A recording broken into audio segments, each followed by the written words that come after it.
What's that?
than 10 minutes away from the main event. So make that final toilet trip, grab a drink, and get yourselves ready. We need you to be proud. We need you to be loud, Leeds.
Good afternoon, welcome to Leeds for the final game of round 11 in the Netball Super League. We're at the first direct arena where the home side Leeds Rhinos take on Loughborough Lightning in front of a packed crowd.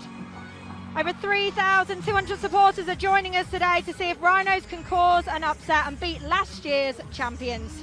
Joining me in commentary to take us through the game is Thunder's head coach Karen Gregg. Welcome, Greggy. Cheers, T. It's good to be here. Well, it's a big ask for Leeds Rhinos today. Last time they met in round 5, they lost 71-55 to Loughborough Lightning. I guess the answer for both teams is going to be the service of their dominant shooters. Absolutely. You know, we see both Cholhok and Mvula in that top 10, like sitting pretty at the top, really. So the service to them has been pretty impeccable. So it'll be interesting to see who comes out on top.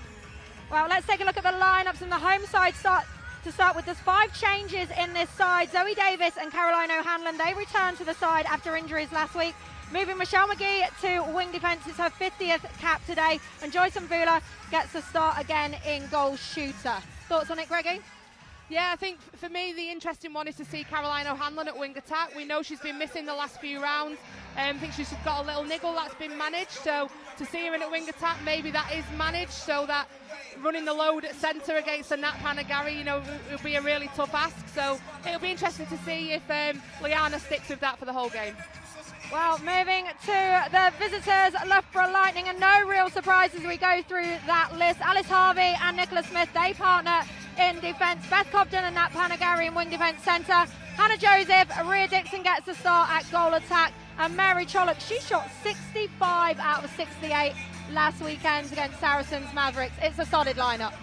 Yeah, a solid lineup, an expected lineup from Loughborough. I think Vic really knows what she wants from this group and is just solidifying it going into the second half of the season. So it'll be interesting to see how Zoe Davis will stop Rhea. We know Rhea is a bit of a hanger outside the circle to promote that one-on-one into Mary. So it'll be interesting to see how that defensive lineup handle that circle today. Yeah, well, it's going to be some big matchups out there. Oh, the music stops, Greggy. I might actually be able to hear you. I can just about hear you now. I mean, I do love a packed crowd, but I might need to turn it down just a little bit. Well, you can hear the announcements as the players come out onto the court.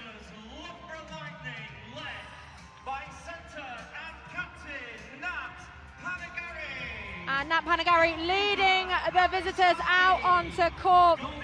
And of course, Loughborough Lightning have only lost 1 game so far this season. That was to London Pulse. They've been pretty consistent. Yeah, most definitely, and Vic will be happy with their performance so far, and I'm certainly interested to get an eye on them today with us facing them in round 12 next week. Of course, it's a huge match next weekend, isn't it?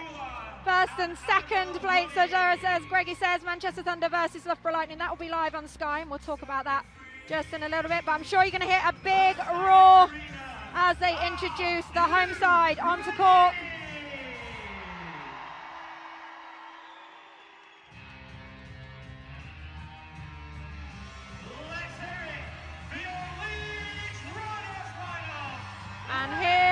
the home side. Ex-England Rose, Jiva Mentor, heading onto court. She has a huge ass today up against Mary Chollock. But McGregor, when you're talking about a tall target shooter, someone as dominant Chollock, someone who's leading all the stats for goal shooters, it's about the work rate in the front.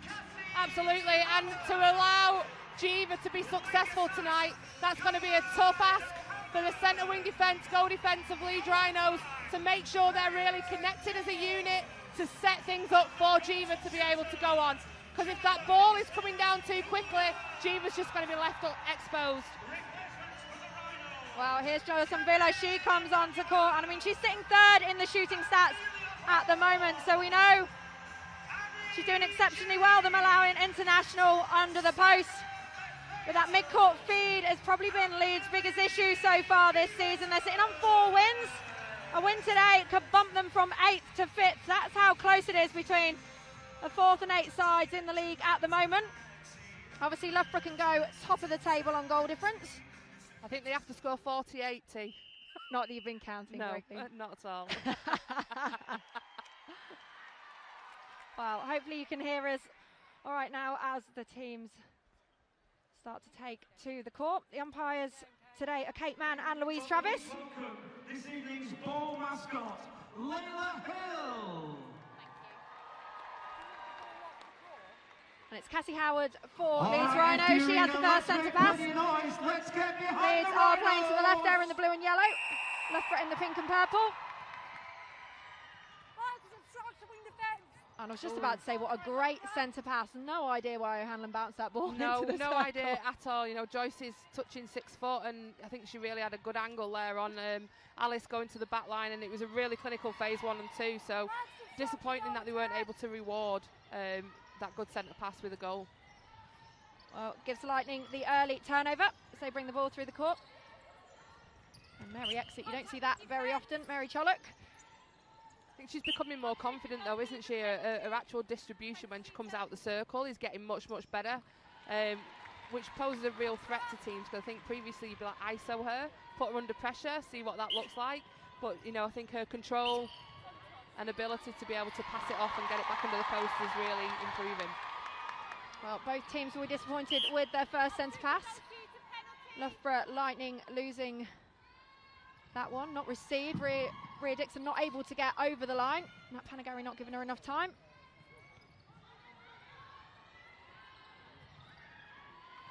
Oh no, Hanlon finds herself in all kinds of space. That's a danger when they're playing the box, isn't it? Beth Cobden out there hunting. Just that width really opened it up. Definitely, and I think you notice that with the Loughborough Lightning side is that they do play that box unit at the back, and if you can actually collapse that shape and get somebody driving through it, you can open up the wides. But then Alice Harvey has to be confident enough to be able to go on the fly to actually win ball off it. You see, this time it was the release from Harriet Jones. She pulled out. Nicola Smith went with her. Left Joyce and Vula one-on-one, and she's just so good at rolling into that front position. Yeah, Joyce loves the body, so I think it's going to be a tough ask for Alice today to make sure she's off the body, not contacting, and not, you know, giving Joyce what she wants in that circle.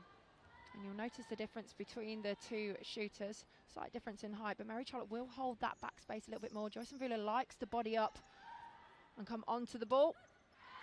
That's a good early shot from Rhea Dixon as well, and really important. I mentioned last week that Mary Chollock scored 65 out of 68, and just, you know, it's a place that teams can really expose Loughborough, isn't it, when the goal attack isn't going to post? Yeah, absolutely, and I think, you know, if they can get the goal defence and goalkeeper playing really nicely off the body, confusing that space, if the goal attack's not shooting, she isn't a threat. So early stages, we are getting to work on the clock for you, but it's the home side that lead 3-2.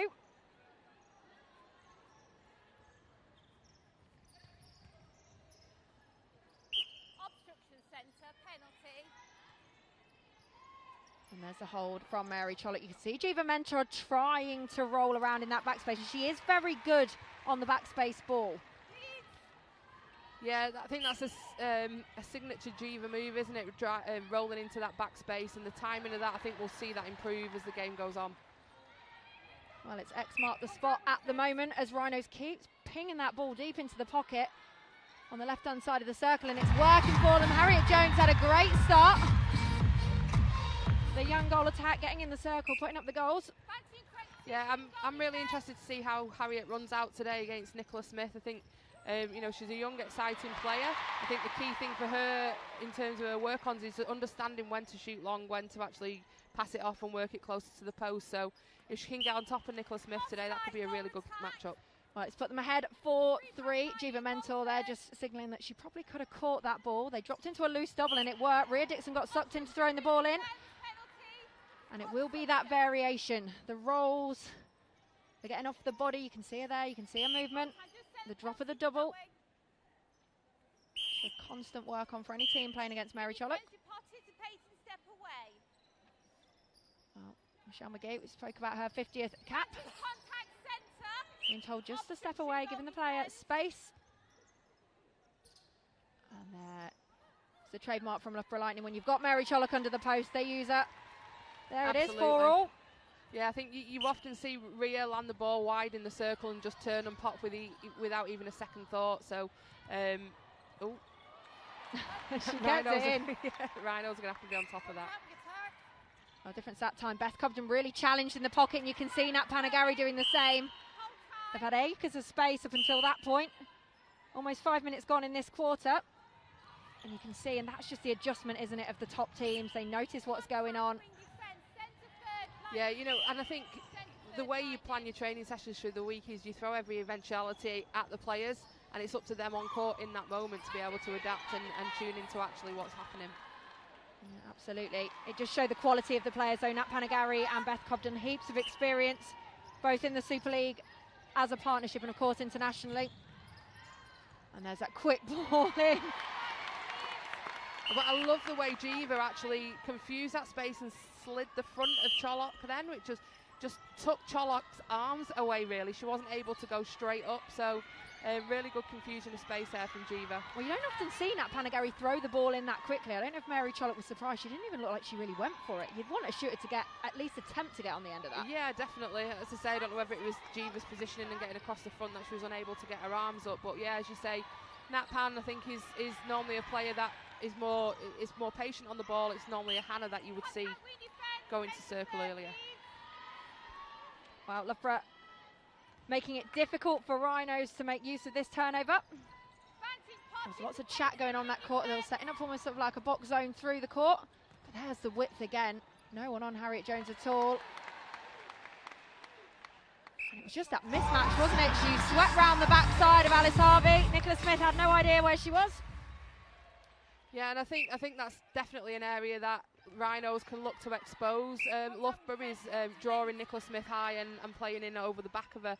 You know, she is a very tall, rangy defender, but loves to take the drive on. And I think if Rhinos can get in behind her, they can potentially expose that. Well, Rhinos just one goal ahead, 6-5. You kind of feel a turnover's coming though. There's another tip there, this time from Rhea Dixon. It didn't land in the Loughborough Lightning hands, but they are just starting to build that pressure. Loughborough Lightning.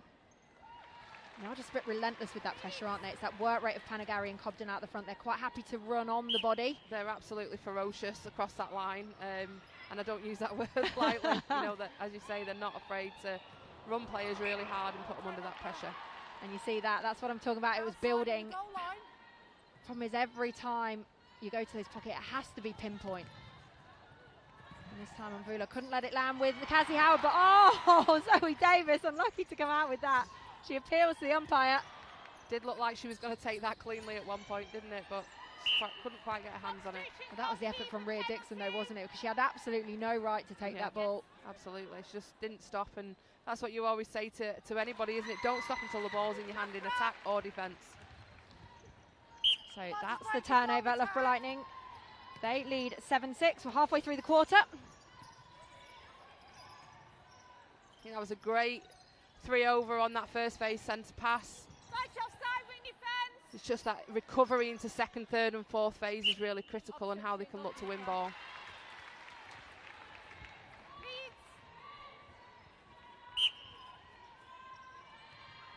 Hannon doing a good job there on Nicola Smith, and oh, there's a long ball into Harriet Jones. They just thought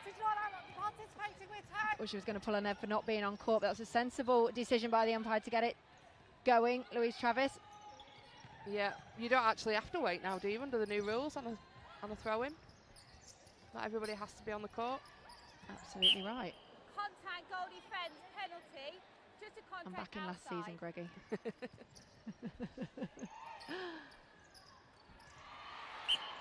Zoe Davies going for the smother. Wasn't able to get it. That quick pop, that Rhinos are going to have to really do something about if they're going to stop this connection between Dixon and Chalhok.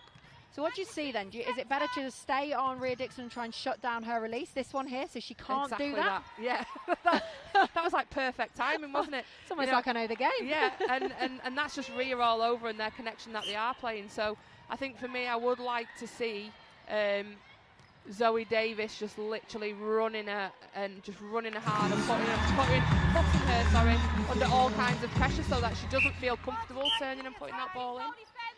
Well, it's 10-7 to the away side. Loughborough Lightning have got that 3-goal lead. And you feel like they've found their flow. A big hit there from Jiva Mentor and Mary Chollock. Mary Chollock running straight into Jiva on her re-entry. That's an easy goal in for Mary, and there's the 4-goal lead. Just over 5.5 minutes left in this first quarter. And you can see how both teams are looking to play at the moment. Rhea Dixon doing all the work outside the circle for Loughborough Lightning to open up Mary Chollock, and down the other end, Rhinos trying to get depth, but you've seen again when that doesn't work. Yeah, and I think they're just getting forced really wide and they've not got any decent angles at the minute. So, as you say before, when you're putting those balls up and over, they have to be pinpoint. Well, it's brave to play like that, but you need the mid-court and the delivery to back it up, and it's not working for them at the minute. Biggest lead so far, 12-7 to Loughborough, and another opportunity to go ahead. Yeah, I think Zoe Davis is affording Rhea Dixon a little bit too much space at this moment in time. Just caught in two minds, isn't she, on the double or to stay on the player. You see how everyone's coming away, so Mvula's had to exit, and that's better from O'Hanlon, just playing one extra ball there. There's a little pop from Harriet Jones. It's a great box shut down from Lightning. Rhinos off. Sideline. Contact, goal attack. I feel Cassie Howards has got to do a bit more on that wide positioning. Absolutely, and you know, she's got a tough ask against Nat Panagari in the centre today, and her work rate's going to have to be up there high. She's going to have to be giving and going. She's going to have to be mixing up the short and the long game. We just saw her there when she came in for the ball. Then there was a cut back and it released Mvula one-on-one, and it was so important. Oh, what a take, Hannah Joseph. And a beautiful swing to the top of the circle. 14-8. Loughborough lead. Leeds Rhino centre. And look, you saw Zoe Davis then just asking them to come forward. There's literally no one in the shot there. And I mean, you see Joyce come out there, and that's not really where you want Joyce to be coming, but Rhinos had nobody penetrating the middle of the court. Everyone's trying to play around the box.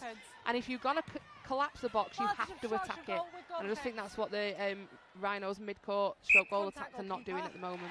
I think one of the big problems with Joyce coming out is she's coming out so far, and it's her offload. High. She's already thrown 2 errors away on her offload. That's just not what you want, where you want her. Absolutely not. And I think, you know, for Joyce comes out because she wants to come looking for ball. When she's comfortable and ball's coming to her, she's happy to stay and hold. So, you know, her release in the circle, she's just looking for ball. She's hungry for it, you know, and that's just the kind of player that she is. Well, that was a much better play from Rhinos to confuse the space there with the feed. Here's an opportunity to just chip away at that scoreline. It's 14-9 at the moment. Oh, Mvula not able to land that one. Liana Leota, head coach of Rhinos. She's frustrated with that one. Absolutely. I feel like she just rushed that a little bit. Just set the shot, take an extra second, because she can sink them all day long. It's been really noticeable, the teams that are prepared to punish others with the turnover this season and the ones that aren't. And those teams are sitting very pretty at the top of the table at the moment, Karen Gregg. Yeah, and I think that's just understanding what your role is in those critical moments in a game. You get a turnover. What is your role in that turnover to take that ball to goal? And then ultimately, if your next centre pass is next, that's a critical consolidation centre pass. You have to nail it. What does that look like for you? Yeah, doing your job consistently and relentlessly. That's what you'll get from Jiva Mentor. Interestingly, she's penalised for that one, and Jiva is sitting at the top of the penalty count so far this season. Yeah, I think Jiva is sat at the top, and I think Alice Harvey's not so far behind, so it'll be interesting to see what the stats are looking like at the end of this game. I think it's a bit of an adaptation, maybe, from playing in SSN to come into NSL and know what the umpires are seeing here and are willing to let go. Now we'll see how that develops as the game goes on. And there's another opportunity for Rhinos. Lucky to get away with that. This is a big shot for them. You can see the score in the background, 16-9. Just over a minute to go. Penalty Leeds. Where you are, shooter. Yeah, that's just a penalty there, drawn by Alice Harvey. Oh, she's out of court. And that's critical. You have to nail those. And I know as a shooter, like T, you've been a shooter, I've been a shooter. The ones under the post are probably the hardest, but definitely the ones that you need to be putting away. Well, they're literally the worst, aren't they? Yeah. You know you should be scoring them. Mary Chollock and Jiva Mensah are having a little battle there. Mary comes around into the front space. Again, good for her to recognise that ball's not going easily in the top. And that's the difference, isn't it? Mary misses one, she goes and sinks the other.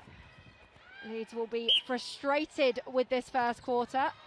So a lot of it has been down to their own placement. Missing of those two shots on the turnovers. And it's given the away side a healthy lead, 17-9, as we count down to the last 20 seconds. Still give Rhinos an opportunity. Good shuffle shot from Harriet Jones. And that was a lovely shot. Big pressure here. 8 seconds left on the clock. Yeah, it's going to go long. Of course, it was the long bomb, and what a take from Mary Chollock. I think Kate Mann's just had a little word with Jiva already there about addressing her contact. So we talk about this game management ladder, and I think that's potentially Jiva just taking a step on the first rung. Well, it's 18-10 at the end of the first quarter. Mary Chollock nailing that penalty pass or shot. And it's been quite a comfortable start for Loughborough Lightning, hasn't it? Defensively, they really adapted and adjusted in those first few minutes, recognised the deep ball that Leeds Rhinos were putting in, and have put them under all kinds of pressure. Yeah, I think what Loughborough did really well was they sat in that box shape really well. They filled that middle. Nobody from Rhinos was willing to take on that drive, and I think the work that they did to get them to play into those back spaces, but without anyone penetrating through to collapse the shape, they were able to put them all under all kinds of pressure with those pinpoint passes that weren't just quite there. We'll talk about then collapsing that box. So we know it can come from players driving through the middle, and Rhinos were really using Joyce Mvula through the middle. So if it's not her, if we don't want her coming out, where else can you open that space up? You potentially need to be looking at either your goal attack coming in, playing that quick 1-2. So for me, we look at a box shape and it's like you have to play sides, you have to connect with somebody on that side of the court, but you still need to have, it could be a 1-2 coming from, say, your wing attack, flying it back to the line, and then really taking on those front two defenders to open up the side channel. So it doesn't always have to come from the back. It can come through actually either the front or the side of the box as well. So I think Rhinos just need to experiment with what that means for them. Well, you can see Liana Lota there, head coach, giving lots of information to Cassie Howard, Caroline O'Hanlon and Harriet Jones, centre wing attack and goal attack, and I'm sure she'll be discussing that because Joyce Mvula needs to be under the post, because when she's got the one-on-one on Alice Harvey, she's been untouchable. Yeah, Joyce is lethal when she's in there and she's getting the service. So for me, at the moment, she isn't getting the service that she needs. So it's having that confidence and knowing that actually a Joyce can out-jump an Alice Harvey. So if the Rhinos can be confident with just going one-on-one into circle, there's no reason why they can't just go and put that ball in on first or second phase before Nicola Smith, with those big long arms, is able to kind of put on a bit of a split circle on Joyce, which then makes that space really difficult to play. Well, let's talk about how Loughborough have pulled away to an 18-10 lead. We know defensively they've been pretty ruthless. Down the other end then, this delivery from Rhea Dixon into Mary Chollock. Yeah, and as I said during the first quarter, that connection between those two, you have to break that connection. You almost can't let Rhea Dixon have a minute. She has to feel every ball that she's landing, she is under pressure. And I'm not talking about physical pressure and landing on people or taking space away. It's just knowing that you've got somebody on your shoulder, so when you're landing the ball, you're kind of almost nervous to catch it because you know if you fumble it, the other defender's there. So, as I say, it's not about the physical pressure, it's just running them hard enough to know that you're there and doing a job actually on that. So I'd like to see, I don't know if Liana will make any changes in that goal defence position, but I'd love to see in this second quarter the goal defence of Rhinos just working Rhea a lot harder. Well, of course they can move Michelle McGee across so they can keep Zoe Davis there, but that information is going to be key.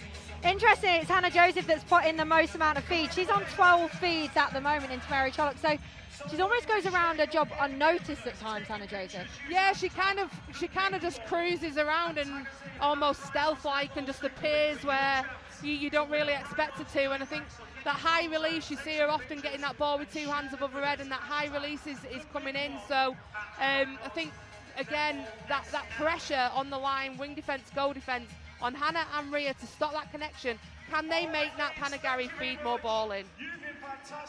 Well, as we start the second quarter, it's a Leeds Rhinos centre pass once again. Cassie Howard in the middle. They trail at the moment, the home side, 18-10. That was a quicker, better transition from Leeds Rhinos, using Harriet Jones for one more pass before they went into the pocket.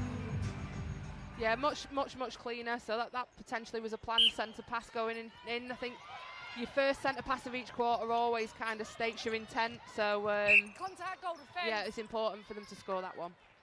You saw the intent there from Zoe Davis, landing on Rhea Dixon. She wasn't able to get it. I'd love to see Caroline O'Hanlon take on that second phase. So just as Harriet Jones landed it in that wide channel, Liana was just happy to just sit behind Beth and not shift her. So whether that's an injury thing or whether it's just a positional tactical thing, I'm not sure, but I'd love to see her take on that second phase. But it's almost a bit the way she plays though, right? She likes to get her hands on the ball, she likes to come towards the ball. We discussed it at the start, her playing in at wing attack. At centre she seems to have more freedom to drive in, but wing attack's such a specialist position. It is, and I think your timing is so much different as well. You'll know from transitioning across that line. And Caroline can play wing attack. We've seen her play, for a number of years at Thunder. She did it.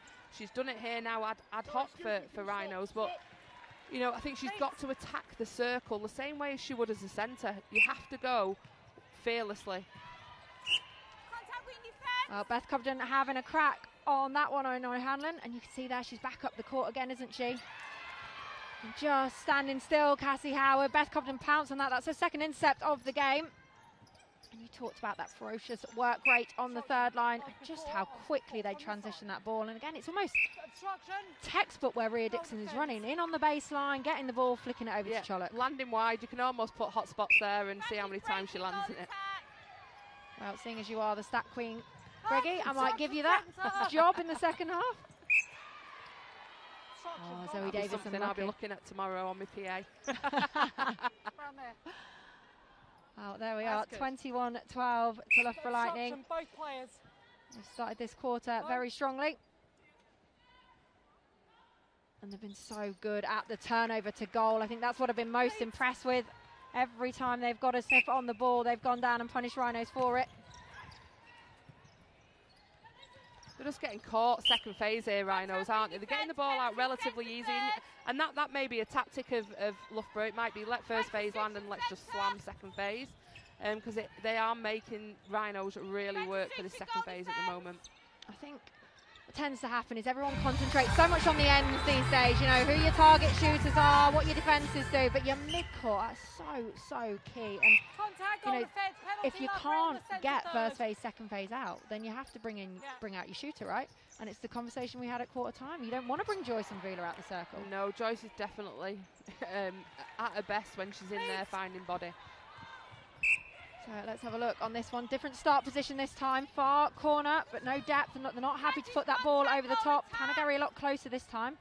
See how Caroline just got herself in the middle. That's exactly what you want. She came round the back of Beth. Beth had her unsighted. She landed in the middle and they were able to go one-on-one in the circle. And Rhino's going to need to do more than that. That was great from them. I think it was the extra ball for me on the reset on the backup, so you can leave the shooter in there. Oh, that is such a great tip. Panagari puts her hand up there. It was square across, it was never on. Such a good box shape. And this is better from Rhinos. Contact goalkeeper. Badges contact centre. That can go to Joyce. You can just see that she's holding that front to side space.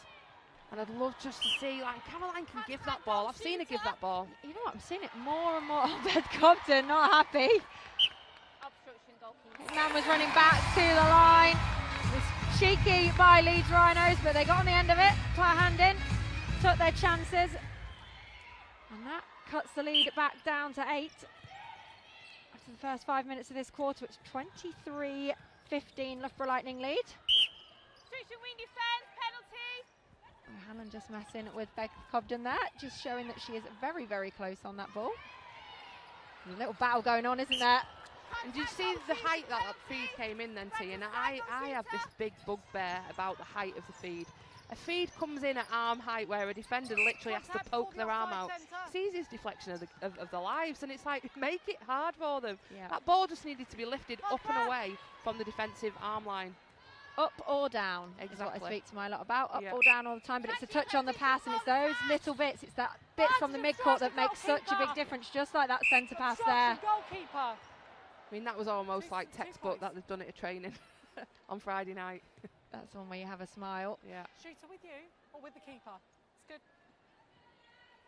You know what I was saying before, I'm just seeing it more and more that feeders are playing the easy option rather than giving the back ball space. But anyway, Rhea Dixon under the post there. Not able to sink that one. That was another one, a real sitter. She's actually been shooting 100% in the first quarter, 4 from 4. Leeds Rhinos will be happy with this. Penalty. Contact. Contact goalkeeper. Here. Step forwards. Step After forwards. such a beautiful centre pass, they weren't able to convert. Loughborough Lightning. This is a critical moment. Can they get down within 7? Can they get this, claw this? No, No, they can't. And Unless the they 3 win it over. They were very wide on that one. Leeds Rhinos didn't punch through at all. Harriet Jones got herself right on the edge. Just feel that's where the backup's going to go. I do feel like Rhinos' pressure's building though. The pressure seems to be a lot higher and more intense Contact centre. than it was in that first quarter. So Participating needs to keep building. There you go, better ball in from Nat Panagari. Just see a pause, wait to see what Jiva Mentor does, and then offloads the ball. And it's 25-16 to Loughborough Lightning. Oh, great take from Mary Chollock there. It wasn't quite in the right place. Jiva Mentor was hunting. Wing defence, penalty Loughborough. And it's just like that, how quickly it could be. Rhinos could have took it to 7 goals, and now they could be seeing themselves 10 goals down. Well, Loughborough getting the benefit of the doubt there on the 3 seconds. Offside You on heard the defence. bench scream for it. They used the swing around to Panagari. It's in, it's offside. In the circle. Ray Dixon's always going to offload that one. It was a pass. And just working it around there. And you just see, it doesn't even have to be much movement, doesn't it? Once as Mary Chollock gets a one-on-one and they're on the edge of the circle, it's very difficult to stop. Absolutely, and that's that line of wing attack and goal attack and centre working together to be in those those crucial positions to be able to feed the ball. Well, Caroline O'Hanlon on one foot, and if it's your bugbear, Greggy, about how they feed the ball into circle, it's my bugbear with the 1 feet. Snap. Keep your feet down, you can make a different decision. Exactly. Well, Mary Chollock cleans up that one, but that never looked like it was going in. She looked all kinds of off balance as well, wasn't she? Post goal attack. She certainly was, and Jiva was disappointed not to pull that one in. She got a good, big hand on that. I mean, most teams, you kind of back yourself with the rebound with Mary Chollock in there. That was great tracking from Michelle McGee. She did not back out at all. They're really struggling in that circle. I talked about very little min. Whoa, what a ball. Contact. Goalkeeper. Just seems to be getting a little bit messy at the moment, doesn't it? Just pinging around. Well, you talked about that pressure from Rhinos, and they're just Shot, running goal harder defence. for longer now, aren't they? You think that Loughborough Lightning have got to change the timing, put a change of direction in there. You can almost be smart with ball as well. You can fake that. You can either Wing draw the defence, wing penalty defence. or get the defence to run through so you can play into a different space. Oh, what a great shot down from Zoe Davis. She smothered it. She tried one in the first quarter, didn't pay off. That one much better, but no one to clean up the scraps. And Loughborough Lightning with their biggest lead. 12 goals now, 28-16. Oh, Nicola Smith, she read that an absolute mile off. And her arms are so long, she's so deceptive. You know, and I think there were other options there for Caroline. I think it could have gone one-to-one on Joyce. And they've just stopped looking at her, haven't they? Which is so unusual. She can I'd back Joyce to out-jump Alice on that one-to-one, and, you know, I'd just be telling Caroline and Cassie and Harriet, just keep firing that ball in. Joyce will take them all day long. Instruction, goalkeeper, goalkeeper. Goalkeeper, increase the distance, you're too close. Wow, she's been told this end as well, Jiva Mentor, by Louise Travis. That's not the first time. She was down the other end by Kate Mann as well. Needs to rein in her distance. And I was going to ask you about this, Greg. When the ball is moving around so much, what do you feel about the deliberate contacts? Because it happens a lot. On the edge, great tip from Alice Harvey. On the edge, coming through like that. Jiva Mentor knew she'd been beaten, so just slowing the ball down. What are your thoughts on it? It drives me bonkers, to be honest. And as a coach, I'd be going mental on the sideline, I'm not going to lie. And that's kind of where I'd like to see the game management come in. You know, sometimes you see players go for an intercept and the umpires will call an intentional contact. 9 times out of 10, it isn't intentional at all. It's just poor timing. But the deliberate stuff, that for me is definitely getting on the ladder of that game management. But you know what? We just saw it a minute ago. Jiva Mentor deliberately bashed the ball out of Mary Trollope's hands, right? And then Rhea Dixon go and misses the shot. So the problem you got, it works at times. It totally disrupts, and whilst teams get away with it, they'll keep doing it, and that's kind of where we're at. I think in the season right now, and what we've seen in the first half of the season is game management has been impacted quite differently across the games by different umpires. Well, at the minute we're seeing it across the world as well as the new rules come into play. I mean, we've seen a couple of suspensions in the last couple of weeks in Super League. Emily Nicol for sirens, Alicia Scholes and Mickey Austin. So there's been a few going around, so the umpires, I know, they chat, they meet, they discuss the rules and how they're going to do it. And I think it's important, you know, that the new rules are there, you know, to help the umpires, and you know, we definitely feel like we've seen a bit of a shift over these last few weeks. Well, there was another challenge from Nicola Smith, deemed to come off her knee. She was going for it. This is better play from Leeds Rhinos. Still a 12-goal deficit. We're into the last 3.5 minutes. It's got that box again, and Joyce was the one that was drawn out again, and the other attacking players from Rhinos just stood still. I held my breath then. I mean, we're all wondering where it was going to go, Greggy. I mean, that was control on one foot. She didn't mean to go. She had no other choice. She got challenged hard on the edge of the circle. It was a great feed in the end. But when you can get ball in like that to Joyce and Foodie, you just think, maybe let it go a bit earlier. Exactly. And, you know, I'm all for first phase, second phase, have a look in and fire it in, because, as I say, she can out-jump anybody. I love this. You do have Nat Metcalf on your team. You remember that, right? I mean, you're all right, love. You can do that. Yeah, it's, you know, it's, I think it's still different with different shooters, where they want the ball, how they take the ball. Well, crowd very excited with that turnover. Another miss from Mary Trollope, but what a chase down from Rhea Dixon. And, there's a bit of a harsh call on Jiva Mentor. I thought she got a body across Rhea Dixon there. Yeah, the crowd didn't like it either, T. Well, I mean, we were in the perfect angle to see it, weren't we? To be fair to the umpire, she was non-ball side. But it just shows that pressure from Loughborough Lightning. Leeds Rhinos have had no easy way through the court, and there's loads of personal battles going on the court then. Zoe Davis and Hannah Joseph getting all arms tangled.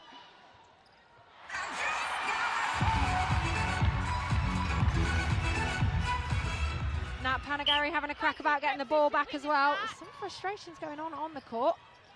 I think that's when those little frustrations start coming in and those little individual battles start building. It's interesting then to see how the game bubbles through. Well, Mary Trollope misses another under the post. There you go, she flicks that one in, 32-20 with 1.5 minutes to go of the second quarter. That's what I talk about when there's been no easy passageway through for Rhinos. Everything's been under pressure, and Beth Cobden. Oh, that could be a suspension.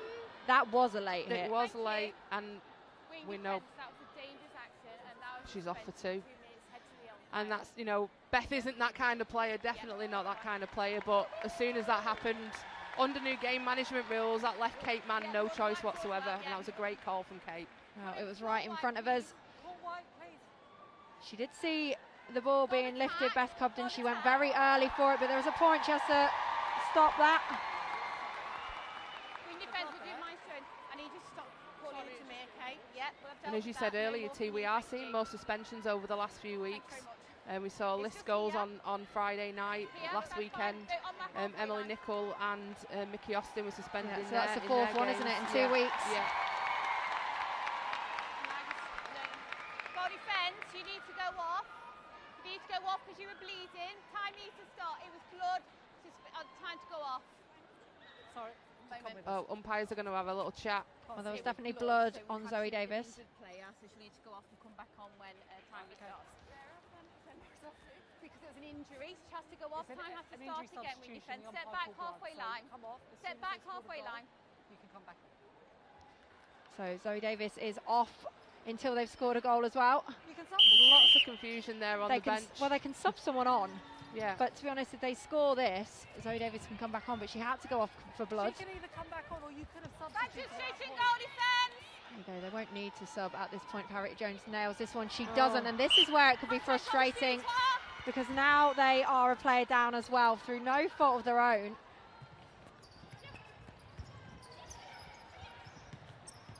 I mean, best to sub at that point or just... Contact, goal, shooter. Well, there's a contact from Mary Chollock. She puts her hands up in the air, so Jiva Mentor saves the day. Zoe Davis now allowed back on the court, but no goal has been scored. No goal has been scored. I think there was a break in play because of where the ball went, so the umpires allowed her to come back on. So there was a little bit of confusion around that. I mean, no one wants to score this goal, do they? Nat Panagari comes through with an arm there. And it's almost like without a wing defence, let's take a few goals off them at this point. Great shot. Well, it's a great shot from Joyce Mbula. I mean, you'd have probably thought she could have got it closer, bearing in mind there were one player down. She doesn't. We're down to the last 12 seconds, so we know Loughborough's play here. There'll be a couple of passes and then it will go in. Another player on the floor. Goalkeeper, that's... Yeah, it's getting a little bit feisty, and I think Take it back. looking at this game starting to bubble now with a suspension, I mean...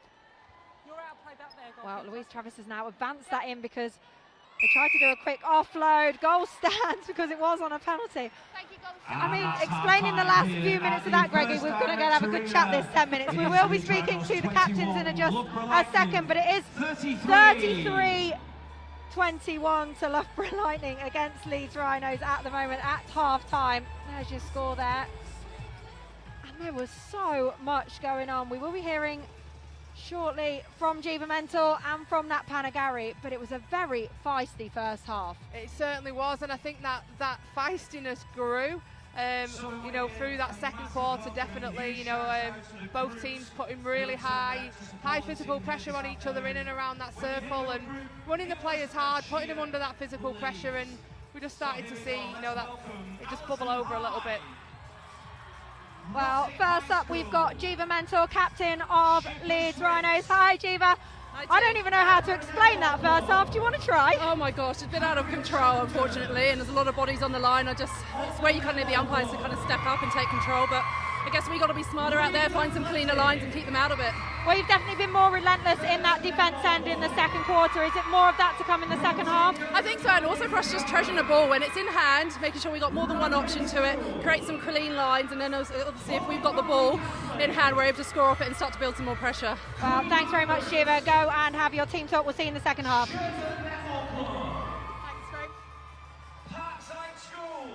Hi, Nat. Well, it's a healthy lead for you at half-time, but it doesn't necessarily look like that on the court. Yeah, I know. Yeah, it doesn't feel like that, does it? There's lots of contest, lots of challenge, and that's what we love. Well, it's been a big attacking play from you guys. 33 goals on the board again. How good has it been to be able to feed Mary Trollope directly under that post against Sheba? Oh, she's brilliant, isn't she, Mary? But I feel like we do also need that variety. You know, she's taking some hits in there to just ease it off her. Need to play the goal attacks and play Ree into that circle. Okay, well, perfect, Nat. Thank you very much. Thanks, We'll see you in the second half. So, Greg, we've heard from the two captains. Thoughts from you on that first half? I don't know how I can sum it up, to be honest with you, Dave. I went very open-ended for that very reason. I mean, I think the first quarter could have been tighter than what it was. I think Rhinos had plenty of opportunity. They just couldn't quite nail those pinpoint passes in and around those pocket areas. And then obviously the feistiness that started bubbling up into that second quarter, we could see it from both teams. And for me, I would love to see Rhinos just more confidence on that feed into Joyce and play into Joyce's strengths. I think they're just missing a trick at the minute because they are winning ball, and it's all about just rewarding themselves in that moment. Well, it was a better second quarter for them. They lost the first 18-10. They lost the second, but only 15-11. I think one of the key things for me is they've not been punishing Loughborough once they've been getting the ball. And Jiva Mentor alluded to that, treasuring that ball. How can they bring that ball faster through the midcourt?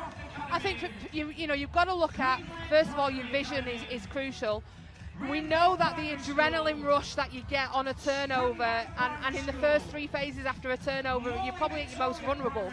So getting that first ball away to kind of release that pressure off the person who's got the ball, and then look at where you can expose the opposition. Are they high? And if they're high, can you play over the top and expose them on a fast break? If they've recovered well, can you play, a few extra passes? You cut and goes, your 1-2s. What does that actually look like? And I think at the moment, Rhinos haven't got a clear strategy of how they can attack Rhinos on turnover. So here's my challenge then. Do you have a set structure for that? Do you have a release play? Do you have someone that you say, right, we want to get the ball? Or is it as simple as you bring your wing attack up high, or your goal attack sits deep, or you have your shooter exit? Like, what is the play there? I think it depends on where you are in the court, and where you want to actually expose the court. If you're winning ball in the back half of your defensive end, in an ideal world, you don't want your wing attack up on the line because everyone's playing catch up and you've got nobody ahead of her. So, but if it's in the front half of your defence third, it might be all right to fire that quick ball at your wing attack, goal attack, because then you can smash them. So for me, it's very much about where on the court are you winning this ball and where is your outlet. But for me, your first short ball outlet is your crucial to release that adrenaline a little bit, in those first three phases, so that you can then make some smart decisions. Well, let's move it on to shot selection then, because young Harriet Jones playing in at goal attack for Rhino. She's sitting on 64% at the moment. Joyce and Vula on 93%. But you mentioned at the start of the game about she sometimes takes the long shots, and on those turnover ball, is it a case of working the pass one more? Absolutely. We talk about critical moments, we talk about momentum swings, and that's when exactly you want your players to know what their role is in that moment. And I'm constantly on at my shooters, right? If that's a turnover, I don't want you at that point taking a shot from the edge of the circle or 2 foot in the circle. Let's work it to goal and nail it and punish them. Then you've got your own centre pass and you take the 2. And that's understanding for these young players coming through, really understanding what those roles are in those moments. And us as coaches have got a responsibility to help them with that. Well, we said at the start of the game it was going to be very key about how they service the shooters. You've got Mary Trollope at one end sitting pretty at the top of the shooter board. She was on 487 goals before she came into this game today. Joyce and Vula sitting in third on 372. If you look at the stats at half-time already, you've got Joyce and Vula on 14 and Loughborough Lightning on 28, and that tells the story. It's a massive story, and for me it's all about that service and that confidence. To be honest, I would love to see Amelia Hall in this second half. As a wing attack, she's fearless on the feed, and she will put that ball into Joyce one-on-one. So I'm interested to see if Liana makes any changes at half-time. But I think that service has to come to Joyce, and they just look a bit nervous on it at the moment. Well, it's interesting you talk about Amelia Hall, because she didn't get the start this week. She played last week. She's not played in every single game. She's sitting on 134 feeds, the most for that team. And when you look at the leaderboard, like if she'd been playing a lot more, like she's not far off popping into that top 10. Yeah. So it's interesting that she is on the bench when you're playing against a side like this. Absolutely, and I think you know she's a very smart player as well. She understands first phase, second phase. She will be happy to go in long. So yeah, it was an interesting decision for me to not have her in that starting 7. But you know, I'm not in training. I don't see what goes in. I don't know what's working for Liana, you know, in those moments. But I'd be interested to see if that change does come at half time, and just that confidence from her to build that connection that she does have with Joyce. Well, let's talk about the suspension then, because we have to mention it. I don't think it was a deliberate hit from Beth Cobden. She saw the ball, she went for it, but she absolutely clattered Zoe Davis. But you felt it was kind of building. The game had got pretty physical, and there was lots of internal battles going on, lots of moaning at the umpires. Kate Mann had a word with Harriet Jones down one end. Louise Travis and Kate Mann have both been speaking independently to the players as well. Where does that control have to come from? From the umpires. And I think for me, their intent, they have got a game management process that is there to protect the players and protect them as umpires, to make sure the game is played in a way that it should be played. And you know, we know Beth isn't that player that would, you know, intentionally take a player out, but as you said, it was late and it was deemed dangerous, and I think that was the right call by Kate Mann. So for me, it's great to see that she wasn't afraid to make that call in that moment. Well, at the minute, the penalty count sits on 39 to Leeds Rhinos and 26 to Loughborough Lightning. So quite a significant difference. And we were talking pre-match about what it means when you're being relentlessly penalised for both sides, right? Because as an attacking team, if there's a team that are constantly wearing you down, constantly getting pinged for things, you stop giving ball. You absolutely do. And for me, you know, you constantly speak to your players and umpires when you speak to them at quarter time, half time. Wear down on players is crucial, but it's not just about the wear down on that player that might be having that physical one-on-one battle with that player. It's the impact that it then has on the players around them. If you've then got a player not willing to give the player that's being ridden the ball, that's impacting your whole team, because they're afraid to give it for whatever reason, whether it's safety or, you know, just not wanting to give ball away. But it absolutely impacts. So, you know, it's when you look at the penalty count there, and Rhinos are on the 39, they could potentially be sat up at 80 at half time, and that tells a story for me, because like I spoke to you before the game around stats and being a bit of a stat geek and knowing what that looks like. Leeds Rhinos, after round 10, were the highest penalised team across the board, with 600 penalties across the team in the first 10 rounds, and that's huge. And I think Loughborough Lightning were not too far behind. I think they were sat third in the highest team that's been penalised. So I think seeing this game play out in that second quarter the way it did start to play out isn't a huge surprise, really. But for me, it's going to be interesting how Louise Travis and Kate Mann get a grip on it in this second quarter, and I think they've definitely done the right thing by, you know, controlling it with the game management. Well, just to give you some context on that penalty count as well, Leeds Rhinos were sitting at 600 penalties after round 10. Manchester Thunder were the opposite end on 412. So a huge difference, big disparity there.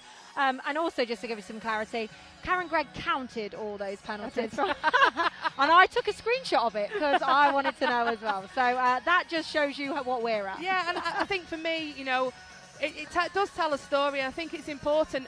As a coach, everyone is different. You all want different things from your team and how you want to play the game. For me, I want my players in the game. They're pointless that when they're stood out of play, they're unable to have impact on the game. So you want them in the game. So, you know, it's, as I say, second half is going to be an interesting one, and how these umpires continue on this game management. Well, both sides have headed back out onto court. Leeds Rhinos went off the court. They went behind the scenes. Loughborough Lightning stayed out there, clearly feeling a little bit more comfortable. And just looking at the post to the left of us at the moment, Amelia Hall is in there with the goal attack bib on, putting some shots up. She certainly is, and that's where she actually started her netballing career, at goal attack, yes. Amelia Hall was actually in my Northwest pathway many moons ago, and she's actually a great little goal attack. You know, she's speedy and she can shoot, but obviously not blessed in the height department. Well, look, before that change, Harriet Jones had put up just seven goals. She'd missed 4, so we talked about her shooting at 64%. Joyce and Vula 14 out of 15, so only missing 1. So We know the service to Joyce is going to be important, and I think that's probably why they've done it right. They've got two of their best feeders on the court at the same time. Yeah, absolutely. I would love to see now how Rhinos actually promote this one-on-one in the circle. So what work can Amelia do with her smarts to keep Nicola Smith busy so that they can keep promoting that one-on-one into Joyce and not being afraid to put it in? Well, teams are just heading back out onto court. It's Cassie Howard with the start again for Leeds Rhinos. Do notice that Loughborough Lightning are starting the game with 6 players in this second half. That's why Nat Panagari is doing a lot of work over that line. Beth Cobden is sat off. She had a suspension in the final couple of minutes of the third quarter, so she will be back on shortly. Amelia Hall with the first shot. I mean, it was brave. Absolutely, but do you know what? That's what you want. You want people to just take it on. You want to be a threat. You have to be a threat if you're going to have that bib on. And down the other end, changes for Loughborough Lightning. Ella Clark into goal attack. Maria Dixon to the bench. That's another attacking contact from Mary Chollock. That's her second of the game. And again, you can see the direct play from Ella Clark. Happy to put the ball straight in. And that screen off from Joyce Mbula. She's so powerful when she gets a leg across. She loves that. And it's interesting to see Cholhock there getting that attacking contact. You know, there's been a few in that second and third quarter. It'd be interesting to know if Jeeva Mentor had a word with umpires at quarter time about anything that was happening in the circle. Well, I saw Michelle McGee up a couple of times having a chat with the umpires. So no doubt they'll all just be putting a little word in of what they think's happening. I mean, it's the proper way to be doing it at quarter times rather than in the game. I've had a bit of back chat today. Oh, look at that from Cassie Howard. She leapt first. Ella Clark faked it, tried to play the same ball. It was never on. And what a bright start from Leeds Rhinos. Yeah, Liana will be loving this start. Really come out there, you know, like a train and trying to stamp their authority on this third quarter and pull back some goals from this deficit. Loughborough Lightning are back to all 7, but it hasn't helped them.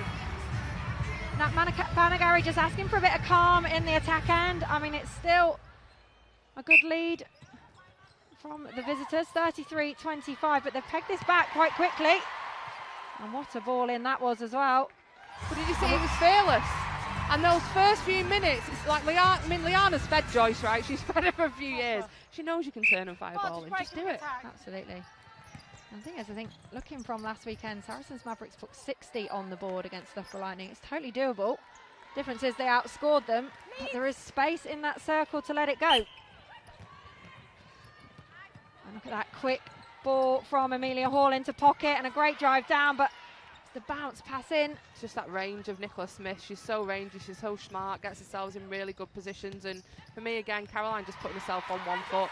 But down the other end, Zoe Davis comes around cleanly on Ella Clark, and they will have to watch that now. The tight one-on-one from the Australian Davis on Ella Clark. That was a great quick turnover. We talk about punishing. Well, Rhinos have done that at the start of this quarter. It's now 34-27 to Loughborough Lightning. But remember, they went into half time 12 up. Yeah, Liana will be happy with this, and that change with Ella Clark there is just taking a few more minutes than Vic Burgess might have liked to settle in.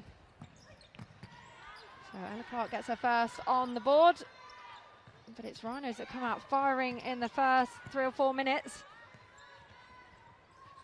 Just that release from Amelia Hall. We talked about the goal attack coming through the middle, and look at the difference when she pops out there. And that's it. You want your goal attacks, wing attacks doing that role. Everyone's deep on there. Oh, that was a big ball in from Hannah Joseph. They can't rely on that though, surely. They can't. And I actually think Zoe Davis was in a really good position. If she just had her head up, she could have run that and had a go at it. I mean, they won't get away with that very often. It was a beautiful ball in from Hannah Joseph. One I like to see usually when you're about 20 up. Anyway, they get away with it. There's the long swing into pocket. They're just finding so much more space now with Amelia Hall doing the drive around. Contact centre, penalty lead. That was smart by O'Hanlon. Draws the penalty from Panagari. Contact, we attack. Ooh. Penalty, Loughborough. There's another attacking contact. I mean, we talked about game management. They're clearly not going to let anything go now if you're battling away. No, and I think that's fair enough. You know, as long as the umpires are being consistent, you know exactly what you're playing to, and you can adapt and play to those calls. Well, it helped Loughborough Lightning there. Take it back out to 9 with their centre pass. There's a quick first phase, second phase we're used to. They probably started to lose that in the back end of that second quarter.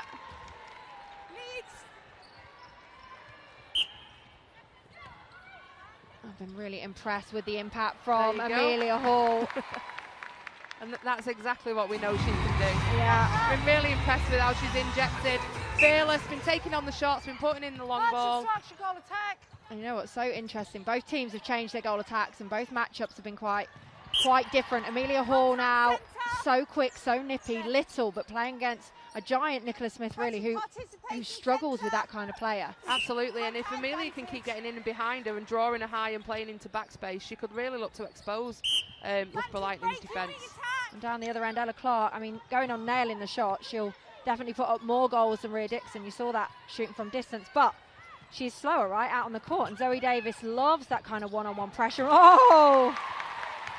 50th cap, and she whacks that through to Joyce Mvula. Michelle McGee just has a little high five with Zoe Davis, playing it cool, but she liked that one.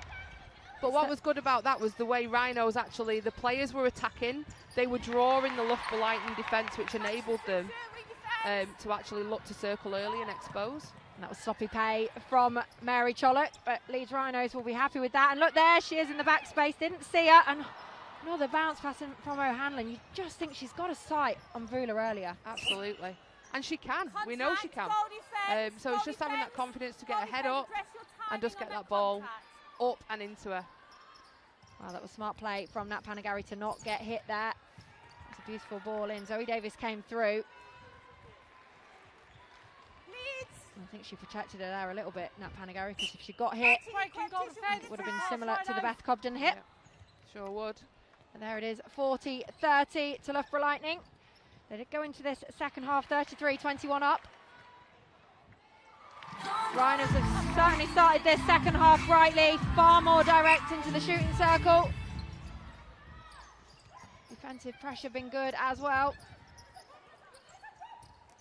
They're just not as comfortable, are they, putting this ball into Mary Chollet? And that's a great take. I mean, I'm not sure it was ever on. She was on such a flat angle. Goal defence. And no surprises with that change. Yeah, I think Nicola Smith is a fantastic defender and she's had a great season so far. But Annabelle Roddy makes that change and comes out with a flying intercept. That was a really great one-on-one defence on that first phase of centre pass. But yeah, I think just the speed of Amelia Hall and the damage that she was doing to the Loughborough defence, it was important that Vic made that change. Centre, just let the ball through. Well, Amelia Hall had taken 4 centre pass receives up until that point, and we're only halfway through the quarter, so she's been pretty dominant on taking the first phase. Annabelle Roddy had clearly been given some instruction, and just have a look at them now. Coming in shot, look, there's just far more attention on her. That's what we talk about the matchups, and this is why your bench is so important.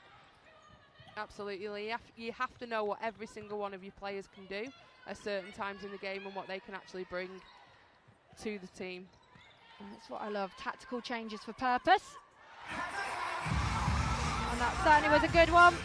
Rhinos sink another.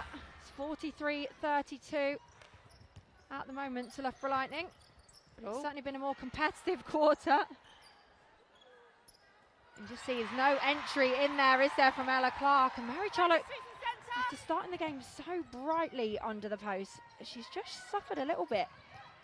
I mean, I'm being harsh. She's only missed, I think she's on 5 at the moment, but they're right under the post, and she just doesn't look settled. No, absolutely not. And I think with Mary as well, we're so used to seeing if she does miss, she pulls in the rebound. But Jiva's done a great job of getting that hand in and just deflecting that ball away for the defence unit to be able to pick off. Goal defence. Yeah, well, she's shooting at 87%, Mary Chollet, 34 from 39. It's the ball, goalkeeper. This will give Rhinos an opportunity to get back to within 10. And Amelia Hall, love that. Mvula was there, but she put it up anyway. And there it is, 43-33. They trail Leeds Rhinos. Cassie Howard with the centre. 6 minutes left in this third quarter. So easy on that first phase, second phase. Release from Mvula. Oh, she got away with that. Contact, goal defence. Shooter, over here. Good. This is an important goal for them.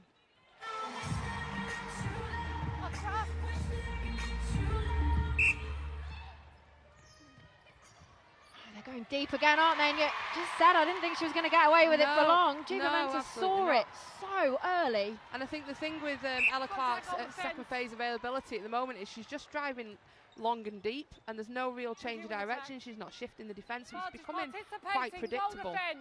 But you feel that's been tactical because she's run there every time. Yeah, maybe it is. You know, that Vic might be wanting them to get into that forward option on second phase, but it's fine running those lines and having that option. But if it isn't open, you've got to be able to go somewhere else. And down the other end, Rhinos have found all kinds of space. Bar that one where Annabelle already ran, they found all kinds of space, first phase and second phase.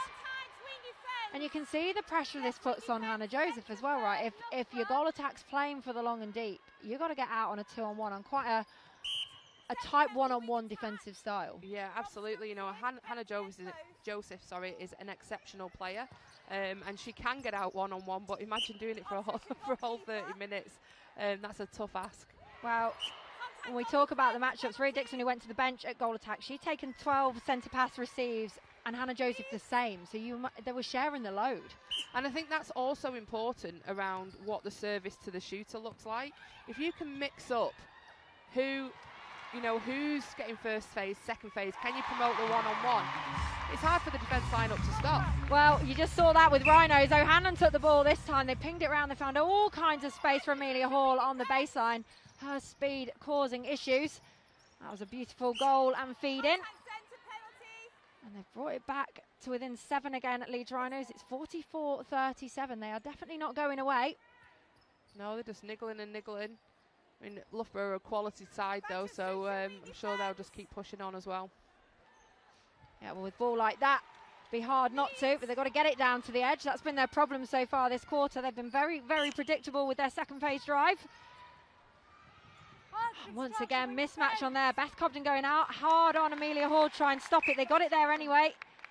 And they're certainly going to have to look about how they shut that second phase down. It's causing them problems. You see they've gone back door there. And once again, everyone sitting behind their player.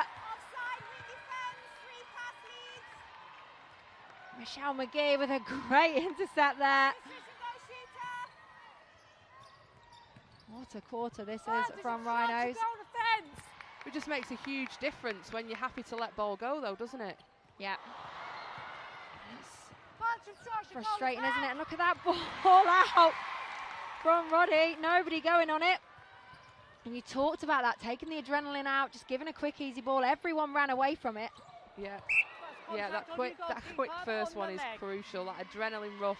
As I said at half time, those first 3 phases of a turnover is when you're at your most vulnerable. As we head into the final 2.5 minutes, that was a huge turnover from Rhinos. It's now 45-39 to Loughborough Lightning, but they've pegged it back to 6. They were 12 down going into this quarter. And first phase, second phase is so clean and open. And that was textbook from Rhinos, absolute textbook. And that's kind of where my frustration comes. And again, I'm not the coach of Rhinos and not telling anybody what team to pick, but seeing Amelia Hall and the impact that she's made in this third quarter for me has been the difference for Leeds Rhinos. Yeah, absolutely. And down the other end, feed does not connect. Nat Panagari looks over the umpire, nothing given. And just all over the shop, aren't they, Loughborough Lightning, in this quarter. Alice Harvey out hunting on nothing. This is your critical moment, T. This is where you have to make sure, you have to take, if it takes 30 passes, it takes 30 passes. But let's make sure you get this ball to goal. That was a great ball in from Cassie Howard, and Vula got across. Got up in the air, challenged it, all for the shot. And a beautiful ball. And suddenly it just got interesting. 45-41, 1 minute left. Oh no. And some attacking contact down the other end. Michelle McGee. That's your coach killer, that, isn't it? I didn't see it, Greggy. I didn't see it either. But that's like a dagger in Liana's heart at that point, right? One day we'll be able to see a replay, Greggy. Yeah. I can't wait for my Twitter feed after this game. I'll tell you now, it's an attacking contact. You don't need to see it again. So Loughborough Lightning get out of jail on that one, don't they? And they're still persistent with that second base ball. Ella Clark takes a tumble. Jiva Mentor gets around. Mary Chollett, you've got to give a bit more, surely. Jiva's doing a fantastic job just pushing her really deep under that post, which is making her more difficult to feed, and the angles are just harder to see. Well, there's 10 seconds left. Loughborough are going to do everything to try and stop this ball going in. They've gone on the double nice and early. Ooh, Nat Panagari. Centre, that's an intentional contact. I'm going to that was, there was no way she was winning that ball. And to go in hard on a player like that as the landing, for me, that's not the one. Well, you talked about umpires taking out game management, and she certainly did that. Louise Travis called it as an intentional, brought it into the circle, and that gives Leeds Rhinos an extra goal, bringing it back to within 5, 42-47. Leeds Rhinos trail, but what a quarter we've just witnessed. Unbelievable quarter. I mean, I think Rhinos take that by 7, if my maths are correct. And again, I think they started that third quarter with real intent and purpose of this is how we want to see this third quarter through. And they asked massive questions of Lightning. And I'm not sure the impact of Vic's changes in the attack end potentially brought what she would have wanted. Yeah, absolutely. Well, it was a huge quarter, 14-21 to answer your question there. And, talked about that ball into Joyce and Vula. It was huge. She'd sat at 14 in the first half, 14 goals. She's now up to 27, so you can see what happened in just one block of 15 minutes. She's literally doubled her goals scored, and like I said, that injection of Amelia Hall on that line. I think Caroline looked a lot more comfortable as well on first and second phase, and it just seemed a lot more open and clear. Loughborough Lightning's defence didn't really know what to do with it, but promoting the one-on-one and putting that long ball into Joyce was really working for Rhinos in that quarter, and I'm glad to see they actually adapted and did something about it after half-time. Well, we saw some positional changes from both sides. Amelia Hall, the impact she's had in goal attack has been huge. Shooting really well as well. 8 from 9 in that quarter. 8 from 9 for someone who usually plays goal at wing attack. Yeah, that's huge for Amelia. And as I say, she's not blessed in the height department. She's probably 5'6", but that's where she started her netball when she was, 9-10 years old at Oldham Netball Club. She was a goal attack, and she's a really clever, smart player, and she's made the transition across to wing attack really, really nicely. So smart of Liana, with Emma McGee and Amy Braithwaite out of the squad today, to use Amelia in that role and to be doing so well. Well, she'll be rubbing her hands together at the minute, Liana Leota. Coaching decision of the game so far. Down the other end then, for Loughborough, it was really in their attack end that they struggled, because even with the onslaught from the Rhinos attack, you've got Mary Chollett down there. You've just kept them to 14 goals. Talk to me what was breaking down in their attack. I think it became quite predictable, really, and the long drives. They were happy to give that long ball, and yes, some of them did land, but it became predictable. Jiva started working her angles really, really nicely on Mary Chollett and just forcing her under the post. And once you can trap a shooter into that tight space, the confidence of giving those long balls, it dwindles. So I would have liked to have seen Loughborough to shorten their game up, and we know between Nat Panagari and Hannah Joseph they can do that. So the 1-2s, the give and cuts, they're really taking on and shifting the defence.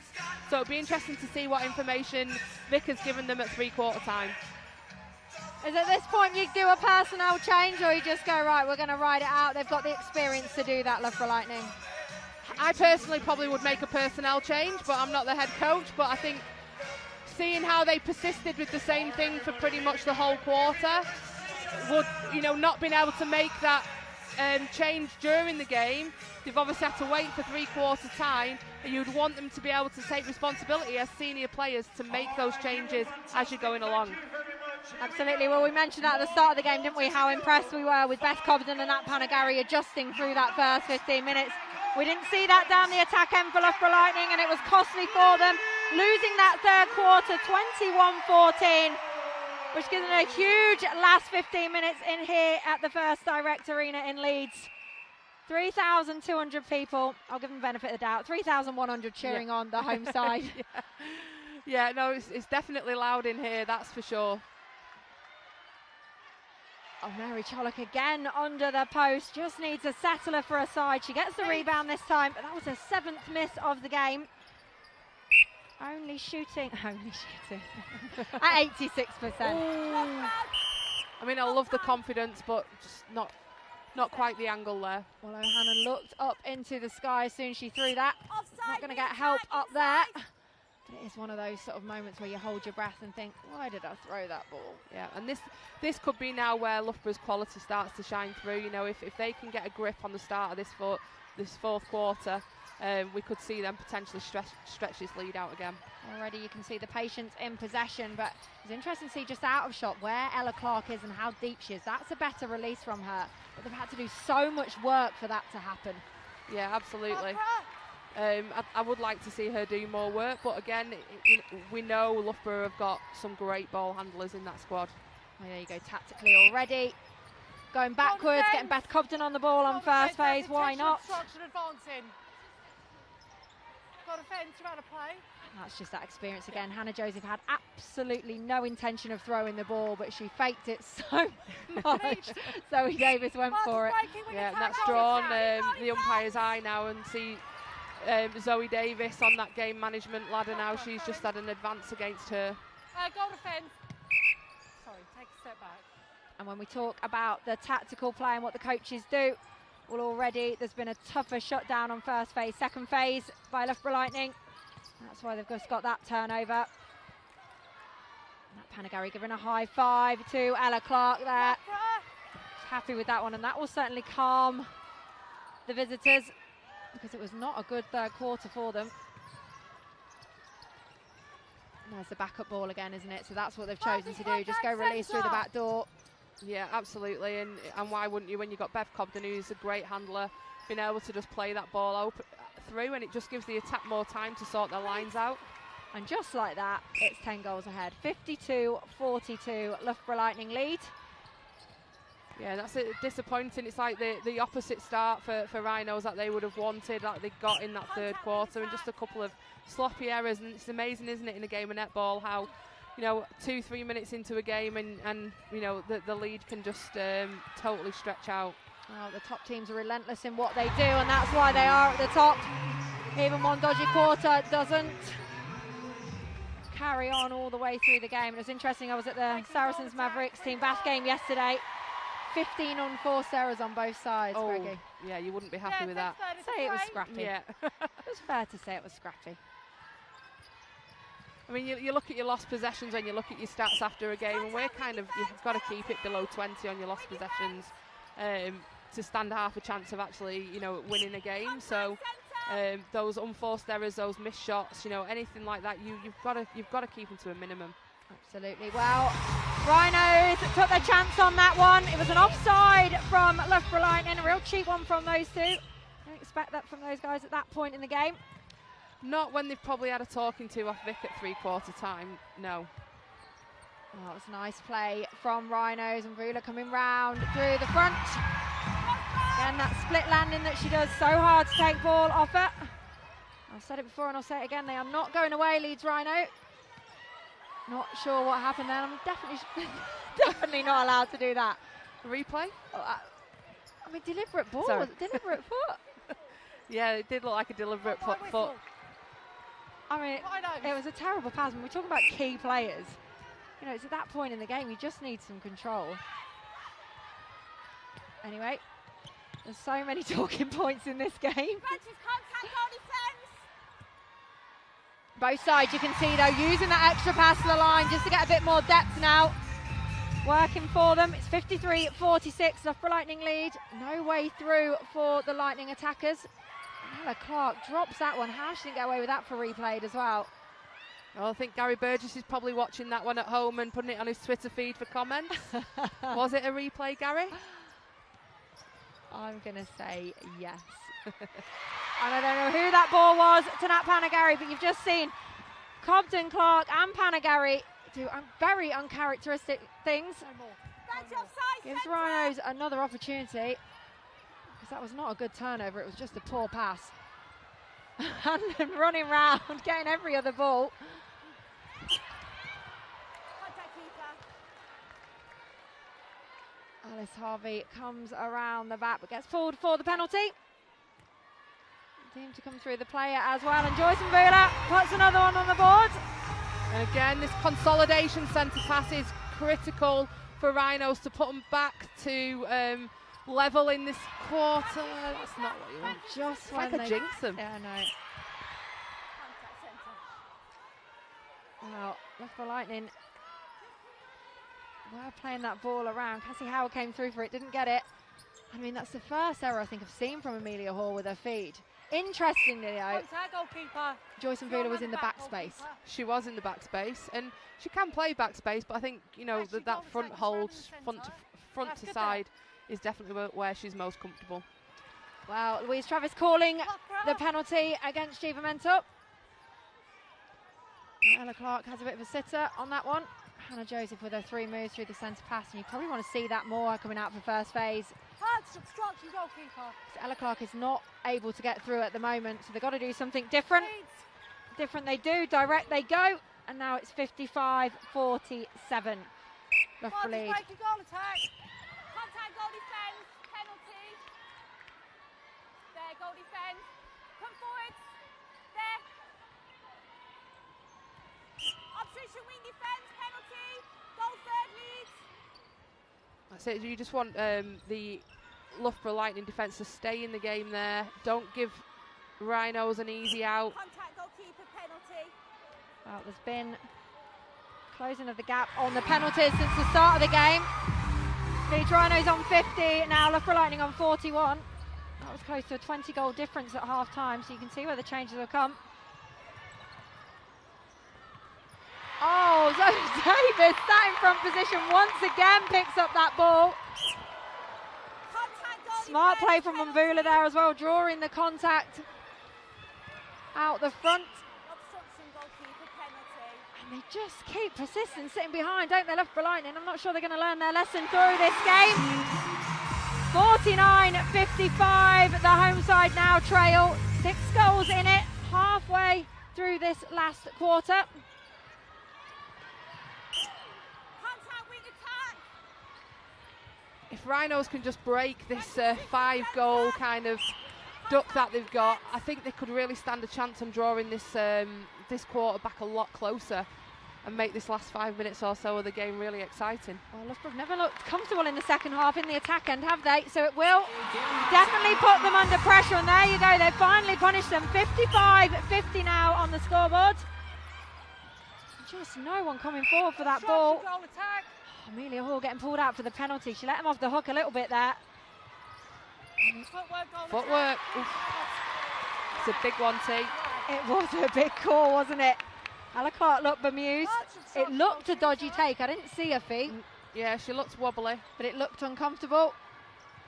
Louise Travis calls it, and this is a big opportunity for Leeds Rhinos, isn't it? They score this down to 4 and their centre pass. Still plenty of time to play for. Annabelle Roddy out hunting. 55-50. There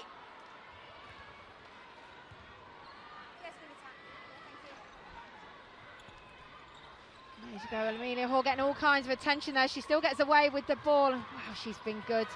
Joyce and Villarreal smart there. They've got to keep coming forward for the ball, though. Much better from O'Hanlon to actually just fire it into Mvula. Nothing to lose, and there you go, 4 in it. Big hands up from the whole Leeds Rhinos defensive line. Players up on their feet on the bench as well. Oh, what a big... I was going to say big intercept from Alice Harvey. She couldn't keep it in, but she saw it a mile off. And they've just got to be sensible, and Alice Harvey then comes away with another tip. It was very crowded, congested in that circle. No one wants to see this game off, do they? I feel like Loughborough Lightning can't hang on to this more. They're going to have to do more than they're doing at the minute. Absolutely, and unfortunately, you know, an error down that end has just gifted Loughborough the opportunity to pull it back out to 5. Here's with 5 minutes left. It's 56-51 to Loughborough Lightning. Hannah Joseph. I didn't know what she was going to call that. I didn't either because, I mean, I'm no umpire. I tried to, keep in touch. And this new kind of rule around the charging and what the wing attacks or anybody on the centre pass, players coming through the back, what does it look like? So when the whistle does go in those scenarios now on centre passes, kind of like, is it going to be an attack? Is it going to be defence? Well, if there's a gap, you're going to take it. But you've got to be careful how you come through. Hannah Joseph is very good at using 3 moves to get over the line and using her body. But that was a bit of a dodgy one for me. Anyway, she gets away with it. And what a ball from Amelia Hall. And that's smart play, right, with 4 minutes 30 left in this final quarter, and it's just given them lots of time. I can't believe Loughborough are going to go 4 minutes 20 without making an error. They've made just too many in this second half. Mary Charlotte not wanting to shoot that. It's hard when you've got a target like that with Mary in there, though, isn't it, to win ball from that. Oh, 58-52. I'll keep you regularly updated now. It's the last 4 minutes, and there's a footwork from Joyce Mvula. It was as well. It was a delayed takeoff. Yeah. The boos are going around the arena, but I think Kate Mann was definitely right on that one. There's all kinds. Everybody's literally umpiring this game at the moment, aren't they? Yeah, and I think the interesting thing as well, I think, looking across the court, and I'm not going to name names, but I think there has been some players on the court that have been trying to umpire it themselves as well. Well, some have been put in their place today, some haven't. Contact goal defence. I mean, I'd like to say I've never done it, so I'm not sure I can, so I'm going to keep quiet on that point.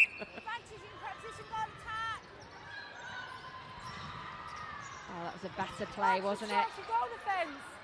I just felt they brought some width this time. Ella Clark actually came out at the same time as Hannah Joseph and both offered over the line and pulled the 3 over.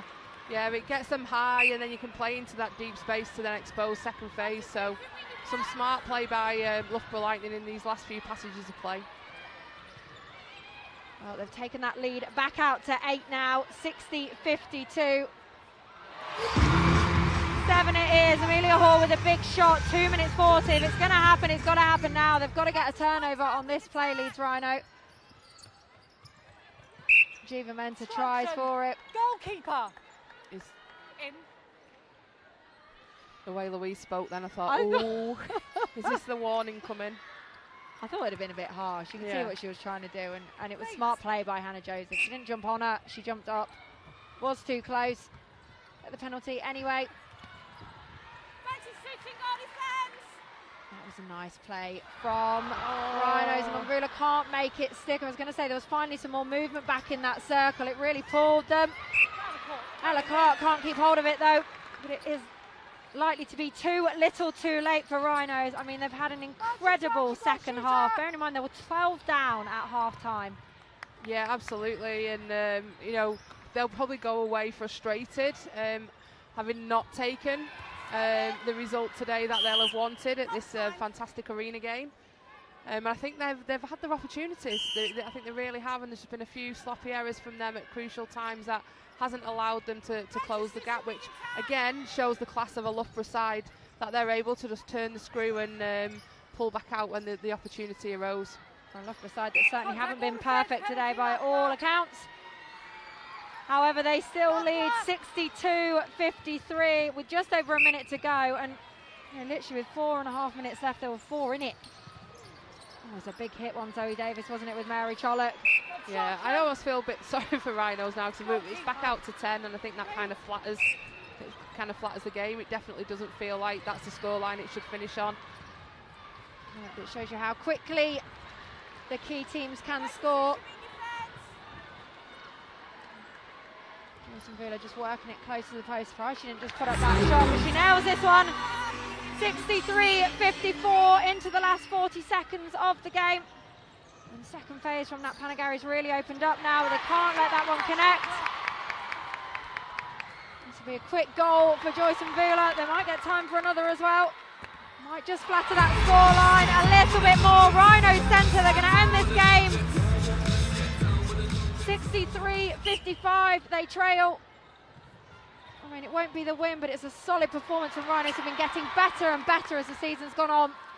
Absolutely, and I think it's important to say at this point of the game as well, how the game was kind of rumbling on towards the end of that second quarter, that it kind of could have got out of control, and I think Kate Mann and Louise Travis done a great job today, especially in this second half, to just rein in what was happening out there at times. Well, we see the confidence from Mary Trollope in that final goal. Loads easier to put a layup when you've won the game. 64-56, Loughborough Lightning take the victory. And Karen Gregg, there were so many talking points in that game, but credit to Loughborough to see it out. Oh, absolutely. I think it was a massive, you talk about game of two halves and cliches, don't you? And that definitely was a game of two halves. And Loughborough really showed their quality in that first half and threw a lot at Leeds Rhinos. But, you know, smarts to Liana at half-time with the changes that she made really came out there and impacted the Rhinos attack in that second half, and left a lot for Loughborough Lightning to do and asked them lots of questions. So Vic will be happy with that result, but will probably definitely look at that second half and where they can make improvements ahead of next week. Well, Loughborough Lightning sat pretty at half-time. They were leading 33-21. They lost that third quarter 21-14, but had a big one in the last 17-14. And they were just far better at keeping possession, weren't they? And relentless in defence. Alice Harvey coming up trumps when needed. Yeah, definitely. You know, I think Alice had quite a quiet game, to be fair. And then those last couple of minutes, she came out with the goods and got hands to things and just put that extra bit of confusion into that Leeds Rhinos attack. So, as I say, you know, it's an experienced team. They're not reigning champions for nothing. I think they showed their class in the end. Yeah, well, Alice Harvey, she was in the top 10 for intercepts before the start of this game. Her partner, Nicola Smith, who started the game, in there with her. I think there's only two other teams that have got a partnership in there. That's you guys and Team Bath as well. So you can see how important those partnerships are in. But listen, player of the match, and it doesn't happen very often, but it's to the losing side. However, Amelia Hall is joining us. And Amelia, your impact at half-time was incredible. It was so close to getting you guys over the line. How did you feel going out there at goal attack? Oh, amazing. I used to play goal attack when I was younger, and I play a bit of prem, so it's always fun to get a run out at it. Well, Karen Gregg was telling us you were a goal attack, and you didn't disappoint. 12 from 12. I just loved how fearless you were. Was that the information Leonie Lota gave you? Yeah, it was more just to get the ball moving, sort of keep my wing attack, things to do with my wing attack, and keep the ball moving around, see Joyce early, and just put the shots up if I feel comfortable putting them up. Well, you certainly weren't afraid of putting the ball into Joyce and Vuli. She sat at 14 at half-time, but it was a huge second half, that third quarter, 21-14. How comfortable are you guys at just turning and letting the ball go? Because we didn't see that at the start of the game. Yeah, well, I feel like Joyce is always on it, especially when she's on that 1v1. She's just got a really strong hold that you can just throw straight into her. So as long as we're sat in the circle early, it can just go. And look, you forced a tactical change from Loughborough Lightning, which is no mean feat. Nicola Smith to the bench and Annabelle Roddy on. What are the differences for you when a player change happens like that? It's just a great lift for the team because you know that you're doing something right to get them to rethink what they're doing, but then it just means we have to adapt to those changes as well. And finally, a big shout out, playing in the First Direct Arena. I know it wasn't a win, but it was a very entertaining match. 3,200 people here today. How good was the atmosphere? Oh, it was incredible. I feel like this is the way the netball should be going, and if we can get more games like this, it'll be absolutely incredible.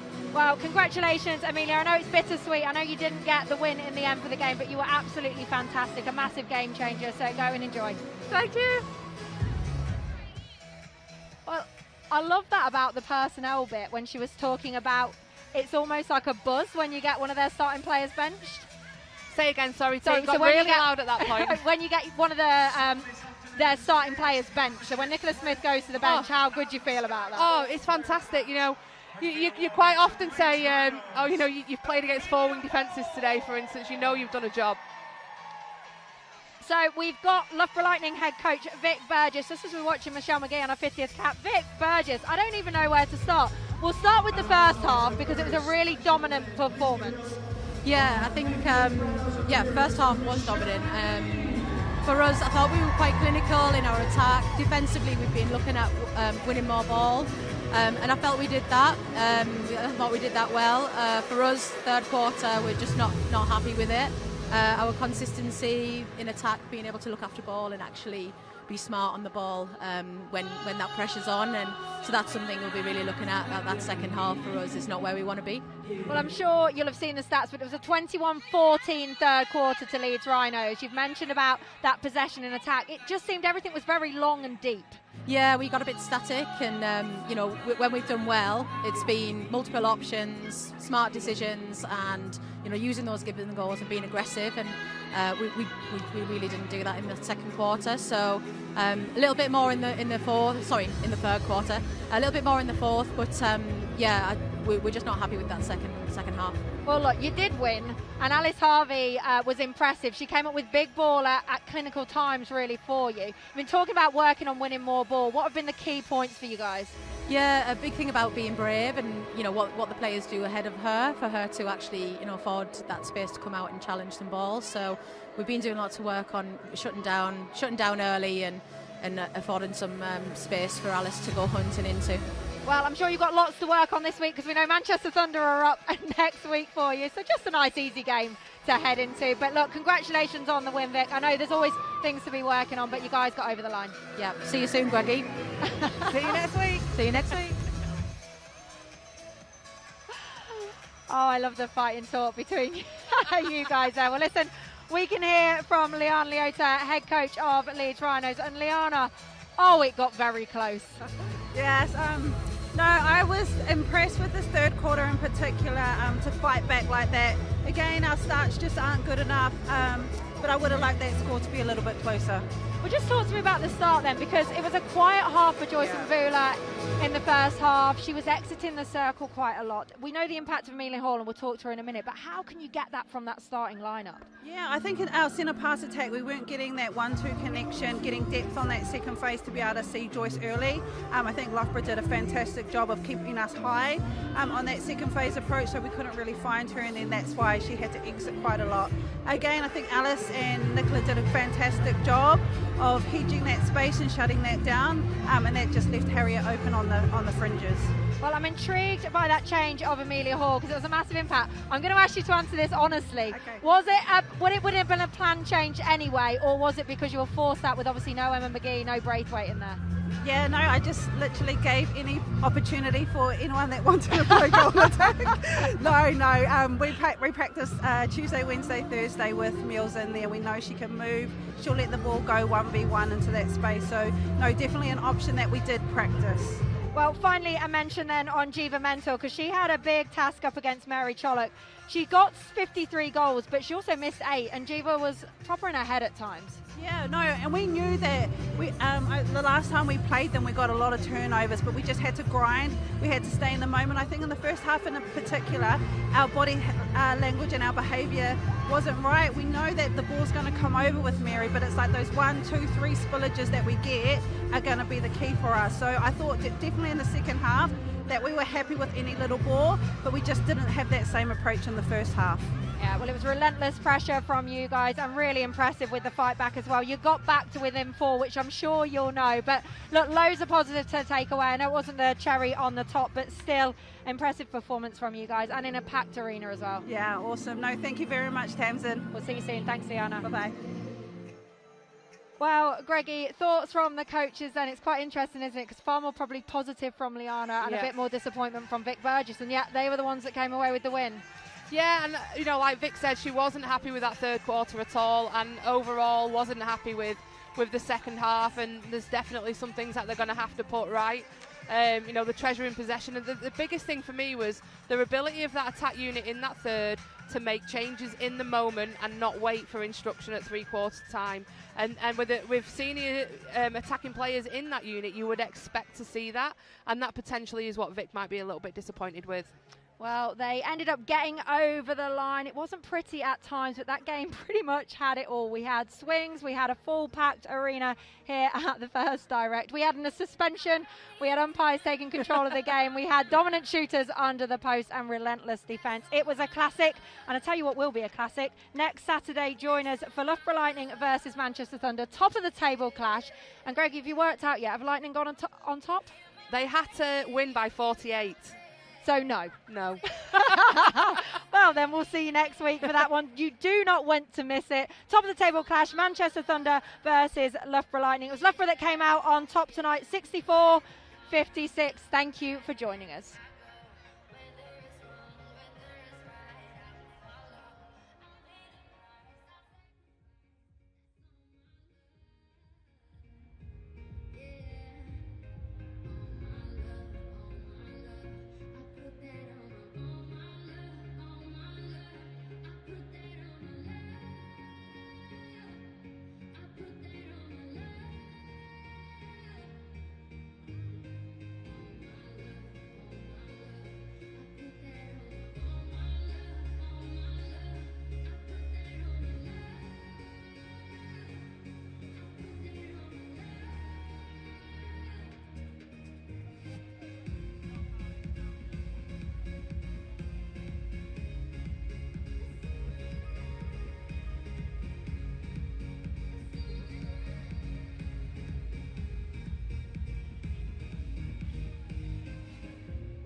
Welcome to Off the Court. I'm joined here by Rhea Dixon from Loughborough Lightning and Caroline O'Hanlon from Leeds Rhinos. And the match we have just witnessed was incredible. I think it had it all. Is that about right? Oh, yeah, disappointing result, but yeah. I literally just said to Caroline, she came over, are you sore from that one? She went, it's a little bit physical. It was a little bit. Well, look, Loughborough Lightning came out on top. It was 64-56 in the end, but it wasn't an easy game, was it, Rhea? No, it was. We made it really difficult for ourselves. Leeds obviously put in a really good fight as well, so yeah, made it tricky for us too. Well, Caroline, I want to talk to you about playing in the First Direct Arena, because the last time we were here for Nations Cup, how incredible is it to have the games played out in the big stadiums? Yeah, absolutely. This arena is fabulous. Just the atmosphere, the number of supporters that were here today, and the noise was That's unbelievable. I have to do that. Look, we've great support, and this is our only game that's in Leeds, so brilliant the turnout, and yeah, it's just a privilege to play in front of them. Pity we don't do it more often. Well, yeah, it'd be nice, wouldn't it? 3,200 people in the arena today. It was certainly noisy, especially when you drew it back to just 4 goals. Rhea, I'm going to start with the important questions. We saw you do a Sky takeover earlier with your partner, Michelle McGee, who just happens to play to the opposition, and I'm intrigued at this. What is the dinner time chat after a game like this? Well, we don't talk about it. I think, like, if there anything major happened, we'll probably talk about like the sending off and stuff like that, but nothing too tactical. No. And what about the tactics building into the game? Is it just nah, we're not talking? No, don't need to talk about it. Talk about other things. Okay, and you were like actually together on the morning of the match, right? Yeah. Is there any sly digs? I mean, did you do a shoelace undone? Did you leave a banana peel on the bottom of the stairs? No, you can't. No, because once a little thing comes in. We encourage Michelle to do that, but she wasn't having anyone. I love this chat. And look, I've had important questions in. We put out on the internet to ask you stuff. It was Neve Cooper that came back with this one for you. How do you fit everything in? Neve, this is a question I get all the time, so the girls slag me about it all the time. Yeah, look, I mean, you do what you want to do, don't you? And you find time for the things that you enjoy. And look, that's all that it's about. If it felt like a burden, if it felt like a pressure, you wouldn't do it. So I'm lucky enough to do a lot of things that I like. Well, just a bit of background. Caroline's flying off in a minute. That's why she said she had to be quick. She's got a flight. She's a doctor. She does Gaelic football. There's a lot going on, but you're still absolutely loving the netball?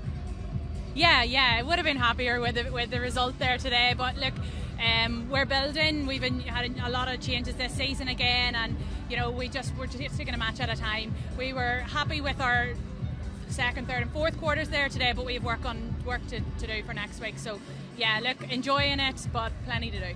Cool. Well, good time management, I think. Rhea, I want to come to you. I want to talk some stuff about partnerships before we get into the coaching. You obviously play with Mary Chollock under the post. Uncharacteristically missed 8 shots today. Obviously up against Shiva Mentor, who's a huge presence, huge force. How do you go about that in terms of getting her back with her head in the game and getting back into under the post? Yeah, I think it's a lot about like asking her what she wants from us rather than just telling her like you've got it or lift it or the usual stuff.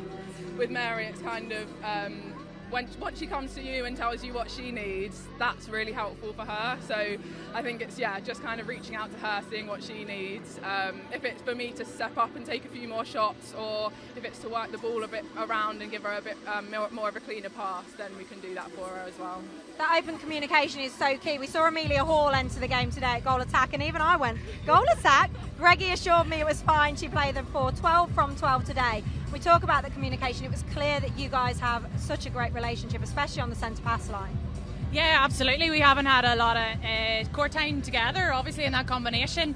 I know she's been playing for Oldham there this season, and we've been getting good reports, but obviously that's our first time seeing her out in court, and pleasantly surprised. No fear and putting them up from all over, so long may it last. Yeah, it was absolutely brilliant. That's why she got player of the match. It's unusual for a player from the losing opposition. Look, I just want to get quickly on to coaching. We've got Dan Ryan on the podcast this week. You've both been coached from him. You at Thunder, you when you joined Leeds Rhinos. How influential has it been having that type of sort of Aussie coaching? Yeah, for me it was huge. I think it was a big kind of turning point in me realising what my strengths were as a player. He kind of brought in to me just an intensity and like dynamicism. You go for it. Well, even if it's a made-up word. I mean, is it a made-up word? It works. Yeah, into my game, and just really like kind of instilled a lot of belief in what my strengths are, and I think that's really important in a coach. I just want to touch on those strengths because the feeding of the ball, you played with Walham that year and it was just incredible, fearless, and now you're doing the same with Mary Chollock. Is that something it almost gave you the confidence to do? Yeah, definitely, and I think probably that's something that Vic might have looked at and wanted me to come over and bring to Loughborough. So yeah, I think I'll not stop doing that because that is one of my strengths, and keep working on that. Well, it's certainly a word we throw around with the Manchester Thunder side, the intensity, and you had so many years there, and you've had the privilege that you would have had Tracy Nev as well, yeah, and you've had Greggy, and you've had Dan Ryan. How was that fit of all of you together? Because you had so many different nationalities.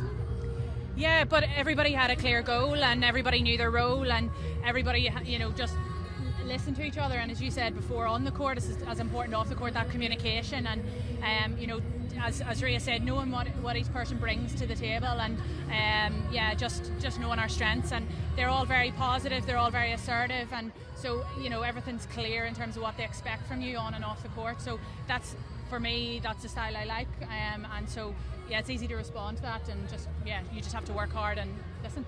Well, I don't want to give too much away for the podcast, but obviously last week we had Sarah Francis Bayman, who assured us that Dan Ryan loves a theme to his season. Now, see, Rhea's laughing, so she knows. So you got to go back a few years. Was there a theme at Manchester Thunder?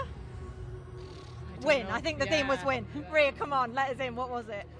Just some weird and wonderful stuff. I don't know if you've seen like an SSN when they've got like stuff on the floor and like random bits and pieces. Like he did just bring a random theme to the game, and like that's kind of what you focused on and what you kind of brought to the table. And yeah, I think it added a little bit of humour and a little bit of fun to the game, as well as like obviously the serious stuff. Well, I think it's so important what that coach does in terms of not just the tactical stuff, but how they build a team culture. Yeah, absolutely. It's attention to detail, as we know. So yeah, as Rhea said, he has a nice balance of fun and intensity. So yeah, like I really enjoyed my time under him, both at Thunder and at Northern Ireland, and he brings a confidence with him, and the team feeds off that. Wow, look, that is brilliant. Thank you for sharing those thoughts with us. You now go and get cooled down. I did say about ice baths, but it's a flight for you, so stretch when you get home. You'll have a bus journey. Oh, you're 10 minutes down the road. Well, you can go and have some bragging rights at home. Is Michelle on dinner duty tonight? I will. Oh, you will? I love that. Well, I'll let you guys get off. And look, if you're watching us live on YouTube, then don't forget to check out our pod this week. And of course, if you're listening to our podcast, then I've got a real treat into you. Lots of themes from Disco Dan Ryan. Thank you.